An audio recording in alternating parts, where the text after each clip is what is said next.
there we go. That's sort of the lab perspective. Other people may have different perspectives, but that's fine. So anyway, insanely long answer to a short question. That's another thing lawyers do.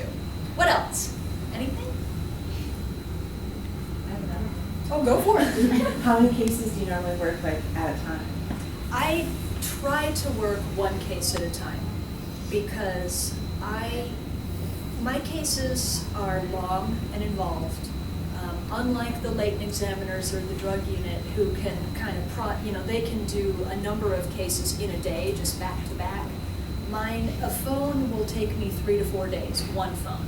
So in order to guard against losing track of what I'm doing, because that happens when you get older, trust me, and also just to make sure that I'm not cross-contaminating, oh, I thought I found this, oh no, that was another case. I try to work one case at a time until it's done. Now, I will say, if I have 2 cases that have completely different media, like right now I'm working a homicide that's computers and a financial fraud case that's phones. I can, even I can keep that separate in my mind. And I do have 3 different sort of computer setups that I can use at any one time.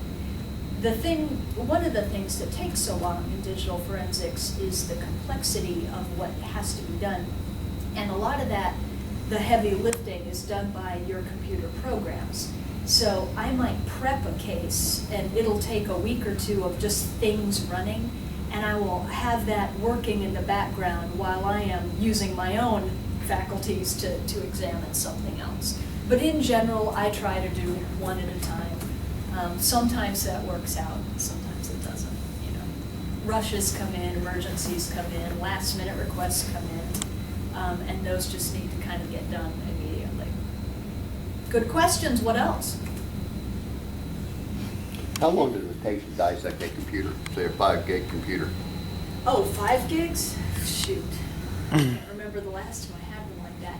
One computer will generally take, with, say, a standard issue computer nowadays, so let's say 500 gigs, because that's about the minimum of what I'm getting anymore. It will take full-time a little less than a month, so 20 work days. That's to process it, to get all the evidence. What I have to do, I'm sorry, let me back up. What I do is I make what's called a forensic image. And what that does is it is essentially a copy of every bit of data that's on the device. Not just the stuff that you see, but also all of the additional sectors and clusters that are on the disk. That can take a day in and of itself just to do. The computer runs, and then I run a bunch of stuff against it. I can do, keyword searches. I'll look at internet history, emails, document files, image files, whatever. But say, like for example, on the case I'm working now, I ran a keyword search of a name and came up with over 1 million hits. And I have to look at each and every one of them. I've been reading just and that was just one of the keywords that I had. So that's taken me 2 weeks full time just to go click, and see each one as it comes up and put it in context. So that's why a case can take a month. And then writing the report in a way that normal standard issue humans can actually understand is its own art, and not necessarily one that I'm terribly good at. So that takes me a while as well. So it used to be that I would get 1 computer in a case. Now, if I get fewer than 3, I'm pretty excited. And it's gotten to the point where, investigators have gotten much better at recognizing the potential value of digital devices in terms of storing evidence. Now we're victims of our own success, because now when I have somebody execute a search warrant, they're bringing me 5 computers. And I see that cart come in, my heart just stops, So that's when you work with the investigators and you say, hey, where did you seize this from? Oh, that one was from the attic. Okay, we'll do that one last. So you learn to kind of triage and see what might be relevant and what might not. you have, I'm sorry. Oh, Go ahead. Do you have different types of software for each device, or is it the same software you use for? Yes and no. For most computer type devices, you know, laptops, towers, desktops, and some PDAs, I use a combination of sort of PC-based tools. Macs and Apple, non-mobile Apple products, I can still use those PC-based tools, but they're not as strong. Now for mobile devices, cellular phones, iPads, MP3 players, things like that, I use a completely different suite of tools. And they're more mobile in nature. And it just sort of depends on the situation. Now what's interesting, for example, with phones, they used to be these little plug and play things, I'd be done in a day. Well gosh, now, you know, a 64 gig iPhone is a computer, and it has a lot of the phones that I'm getting in have SD cards in them, and I process those as I would a computer. So the line between, you know, it used to be somebody would bring me a desktop or one of those, you know, track phones, which is what I carry. The line between those things has really blurred. So you just have to, the nice thing about digital forensics is people are starting to realize that it's here to stay, and a lot of developers are developing tools. And so the tool development has finally kind of caught up with the need, which is great for people like me. Ma'am. Yeah, you said you work with the sex offenders, the child offender program. Isn't there, I don't know if it's true or not, but isn't there some sort of, if anybody accesses that and tries to look that up, it sends a red flag to the home office? No? No. So there is no like constant outlook for or monitoring of that? No. This is America. You know, you can Google whatever you want. So Now- you would get a tip. I think Julie is looking up child stuff that she shouldn't, and then, you know, more Well, search. there's a number of ways that the investigator would be, that a criminal investigation would start. One would, of course, be a tip from an interested party. You know, ex-wives and ex-girlfriends are usually a gold mine for that kind of thing. You know, roommates, things like that. Then, of course, there are also, if you're familiar with peer-to-peer file sharing, I know nobody in here ever got music off Napster, but you know, there are a number of free programs available out there that allow people to share files from their computers with strangers, with anybody, and that is a well-utilized path for people sharing child pornography. And there are some programs out there that law enforcement uses to isolate and identify child pornography that's being traded and then trace that back to the parties. And then there are, when internet service providers notice that child pornography is being moved across their system, they also can initiate that kind of thing. So it's like any other crime. You know, basically a bystander says, hey, law enforcement, I'd like to report something suspicious, and the investigator begins their investigation. And I'm glad you brought that up, because the investigation of crimes is not anything that we have to do with.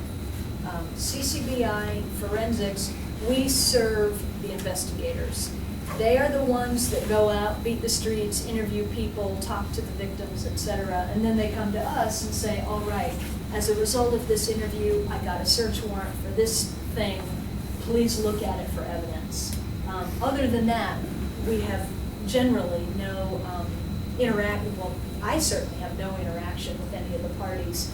At the most, when we go to testify, that's when we might interact with the other people in the case, but that's about it. But yeah, Big Brother is not watching you. Unless your name's David Petraeus, and then they're really watching you. What else? Do you have a very long backlog on I things that have you're doing? a suffocatingly long backlog. Yes, ma'am. Yes. Yeah, you know, it's, and any, I will say, I'm not alone in that. I can't claim that I particularly am being persecuted. If you ask any of the late examiners here, the drug chemists, anybody, we're all going to say the same thing. The agents are going to say the same thing. A good friend of mine once talked about how much you can fit through a pipe. Depending on how big the pipe is, there's only so much you can fit through, and there's more demand than there is personnel to meet the demand. And I think that has been a perennial issue, although it's only getting more important because science is being taken much more at the same, and okay, we're now stepping completely into my worldview. Forensic science is being taken simultaneously more seriously in the criminal justice system, but then being challenged more in the criminal justice system. You know, it used to be that any forensic scientist's word was just sort of taken as gospel. And now, even as in cases, you know, of say somebody stole my tires, people are asking, oh, do you have DNA evidence? You know, because science is so important. At the same time, you know, the defense is really smart enough to say, well, just because you say it's so, doesn't mean it is so. Prove to me it's so. So, anyway, get back.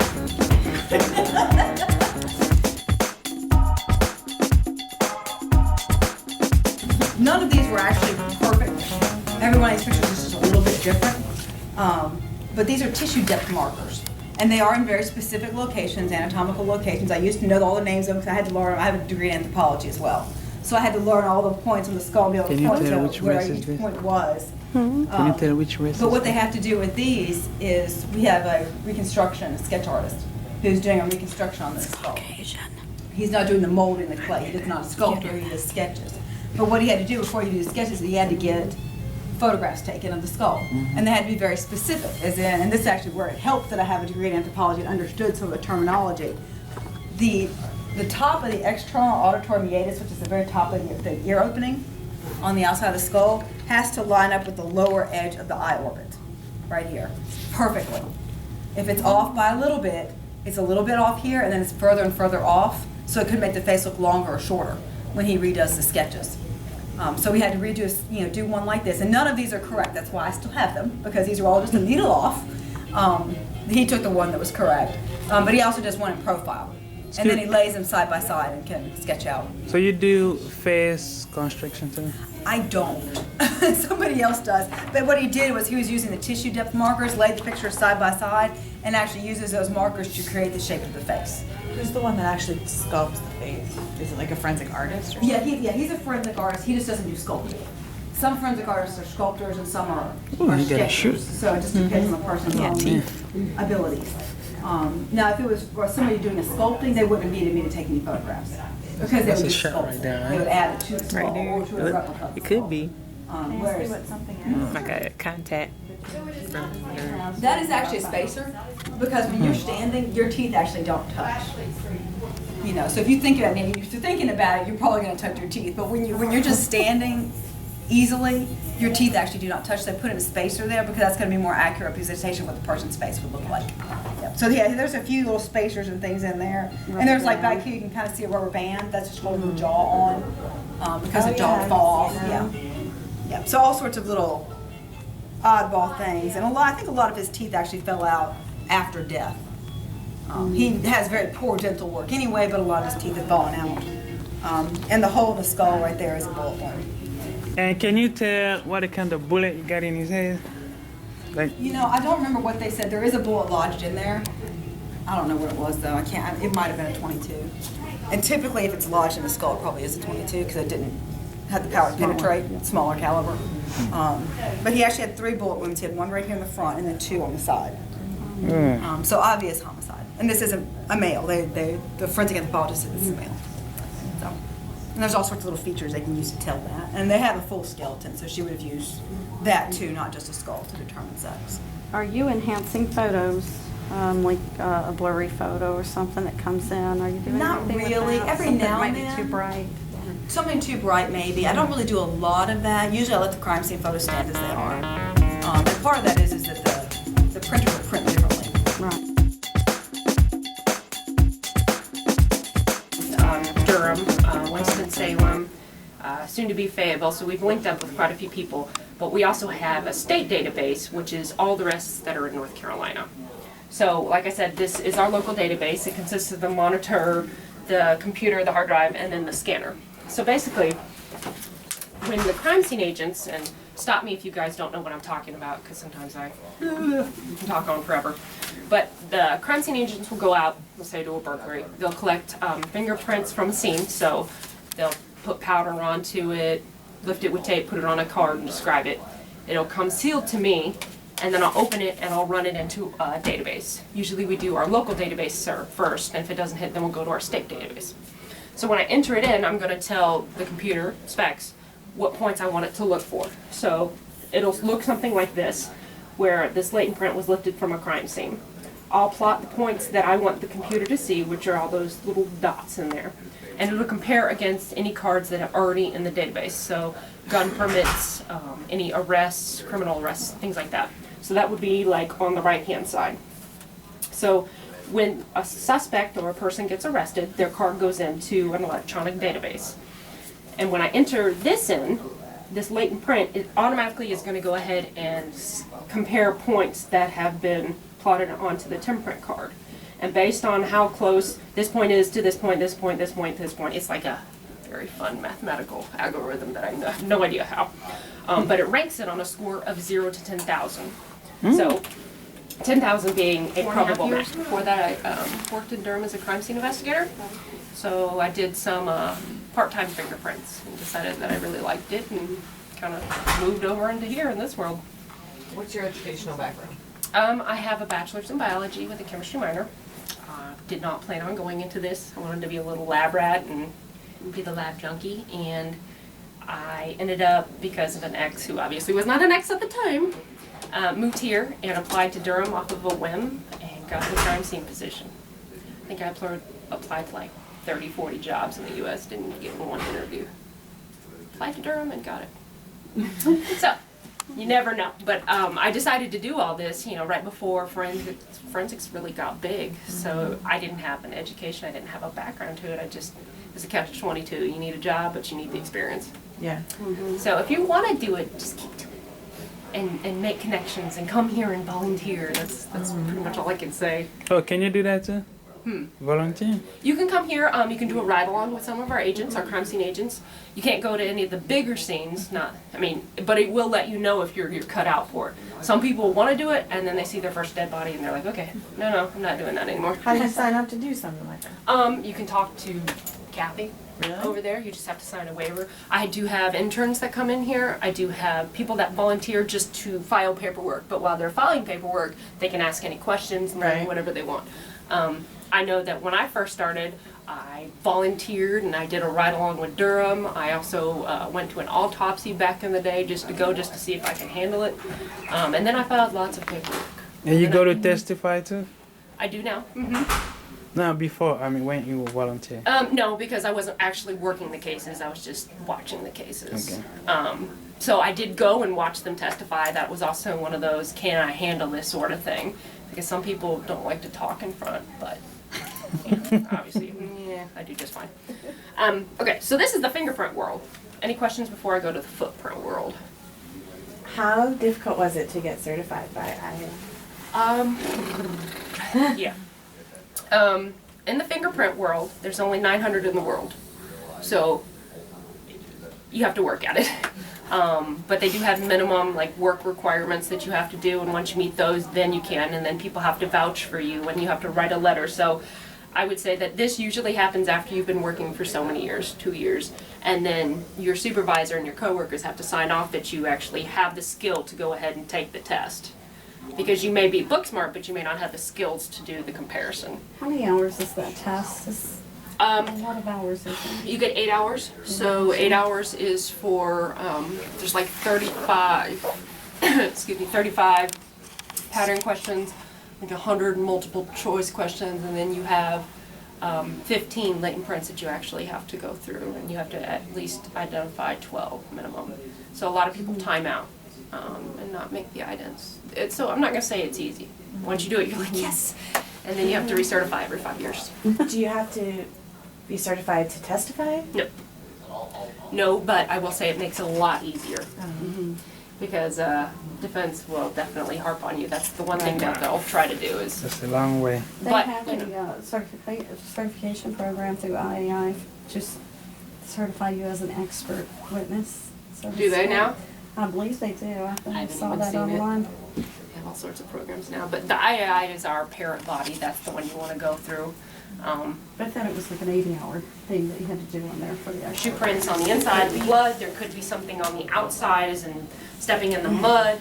There could be shoe print on the door. So it's kind of my job to go through and eliminate shoes or give possibilities of what the shoes could have been. A lot of times they are first responders or police, so I'll have to eliminate them from, you know, what we have at the scene. So there's something like this. It's a 5'11".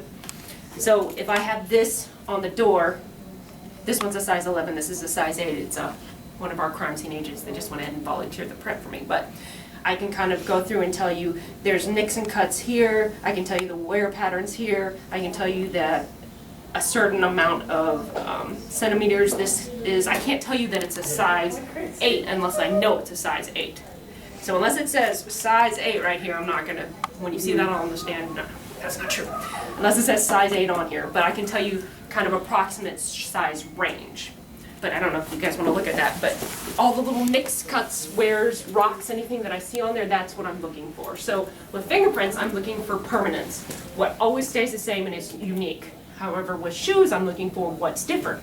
What makes the shoe different from all the manufactured shoes in the world. So the rocks that are embedded there, the gums, the screws, the nicks.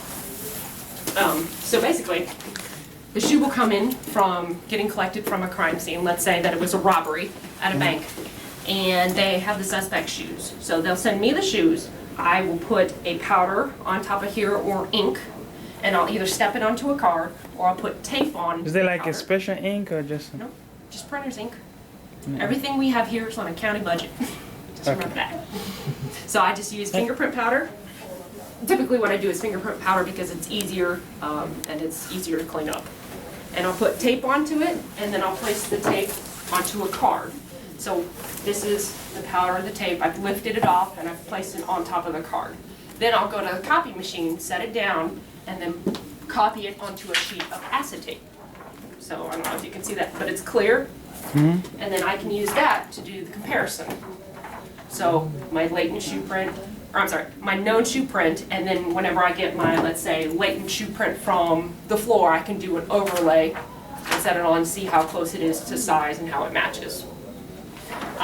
What we also do is, like this one, I contacted Nike and I said, hey, can you give me a pair of Nike shoes? And they're probably not gonna give me just a brand new pair of shoes. So I contacted a friend and said, can you give me shoes? And she said, I have a bunch of counterfeits. I said, okay, that's great. So that's also something that we'll do. We'll tell you if a shoe is counterfeit or not. Just to give you a little tutorial on some. So they'll just come in, step on it, we'll pour the cast in there, or we'll take photos with scale, and that way we can use it to eliminate them from the scene.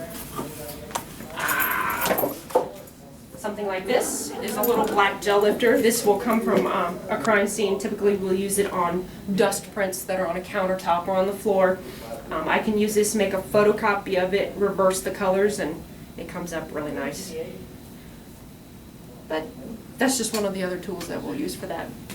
Any questions? I have a question. Sure. Sorry. No, it's all right. Are you ever asked to like identify like a sole pattern? Like you don't have a shoe, so you have a foot. You know, you need to know what shoe made that mark. That's my next journey Oh, in the okay. other room. So on that note, let's.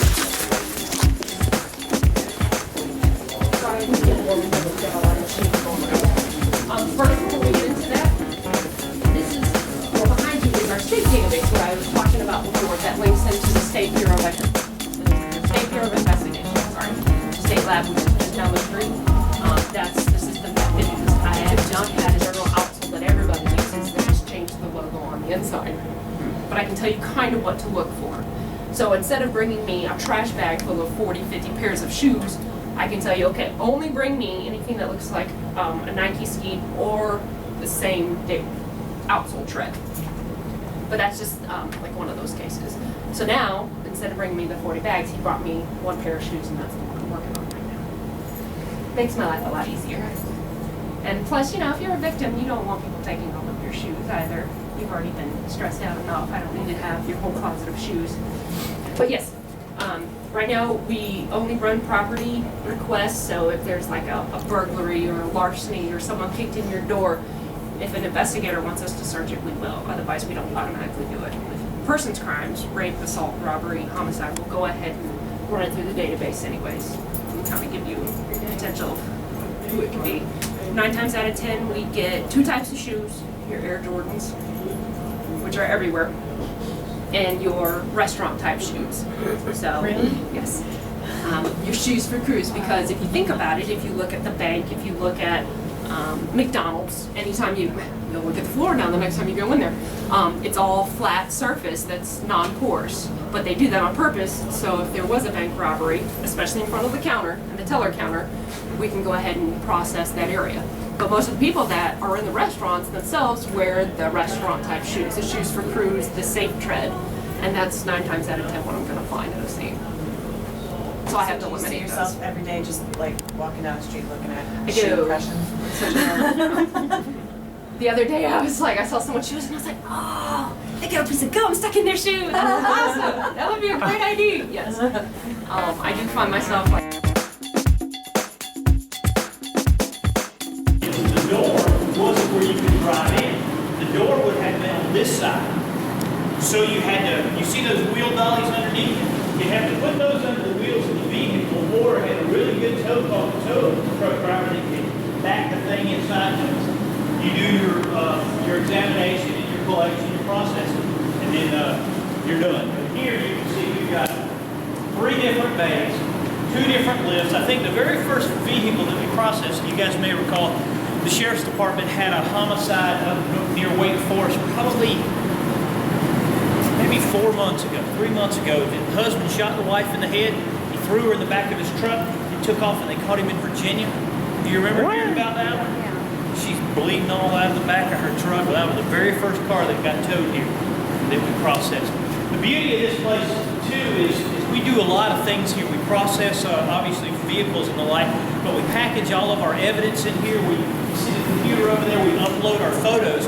And the problem is, if you bring a vehicle in and it's evidence in a crime that you're the lead agent on, all you people shouldn't have access to it, right? Because it's evidence. It needs to be secured. Well, that's what this is. We would pull it in the vehicle that we need to process in a bit. All the way around from both sides. Lock it up. Lock the door here. The agent gets the key. And now it's there. So we can still function, do our thing. The big elephant trunks for evacuating sticky stuff, super glue, whatever.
Into a drain, it was yucky. Now we've got the basin here that collects all of the yuck. If it's a trace case, we have these 4 drying units that we dry any clothing or anything in, quite frankly, that we might be, that trace evidence is a consideration, but I'll be frank with you, the lion's share of all of your drying is going to be right here. If it's a shooting, we're not worried about transfers of fibers most of the time, so we hang it right here. This may all we're trying to do is create the greatest contrast we possibly can between the background and the impression, right? And that's pretty decent, but it could be better. So you hit it with LCD. Now it goes from kind of a dull brown to a beautiful, vibrant violet. So you see evidence that there might be a shoe up there. Well, look at there, there sure is. And then there's another one here.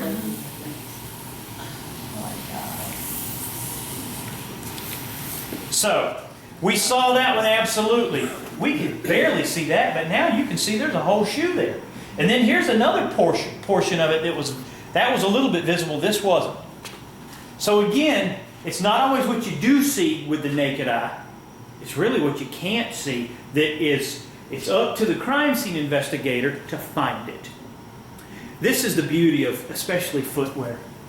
A lot of times, the bad guys, they don't have a clue what they're leaving behind. They don't, like the one that I just told you about that case, he hadn't a clue he had left shoe impressions behind. But on the scene, I could tell that it was a Nike Air Jordan because there was a little teeny circle that big. And you know Jumpman, the logo where it's Michael Jordan with the ball?